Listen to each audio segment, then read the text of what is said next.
నీ ఇంకా ఇల్లు కొనలేదారా? పట్నం పోయి గిన్నెండ్లాయే పాయికం ఏం చేస్తున్నావేంది? ఏ వానికేంద్రా, ఏ నవ్వు కాడ ఫ్లాట్ కొనేసే ఉంటాడు గాని మనకు చెప్తాడు. అబ్బా జర్రంతా ఆగుతాయిపోరా, 70 లక్షలు పెట్టుకుంటే ఏం పెరగకపాయే. హవు కాక ఫ్లాట్లు అమ్ముతున్నావట, ఎంత చెప్తున్నావే?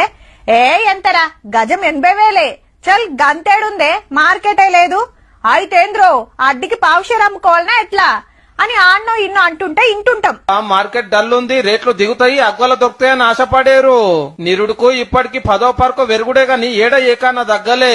మంచి రేటు వచ్చినాడే అమ్ముదామని, పెట్టిన పైసకు లాభం రావద్దా అని అట్లనే ఉంచుకున్నాడు తప్పితే ఎంతకో కొంత అమ్ముకుందాం అనేటోళ్ళు అయితే లేరు. అంతలా అర్జెంట్ ఉంటే తప్ప. అదేందో గాని రియల్ ఎస్టేట్ లేదు లేదు అనుకుంటేనే సిటీసీ వాళ్ళు రా ఎటో చూసినా మొగులు దాకే టవర్లు లేపుతున్నారు, విల్లాలు గడుతున్నారు, ఇల్లు రెడీ అవుతున్నాయి. కొనేటోళ్ళు ఉంటేనే కదా పని పెట్టుకునేది. ఈ లెక్కన రేపు రేట్లు ఇంకింత మీదకి పోవుడే గాని కిందికి వచ్చే పరిస్థితి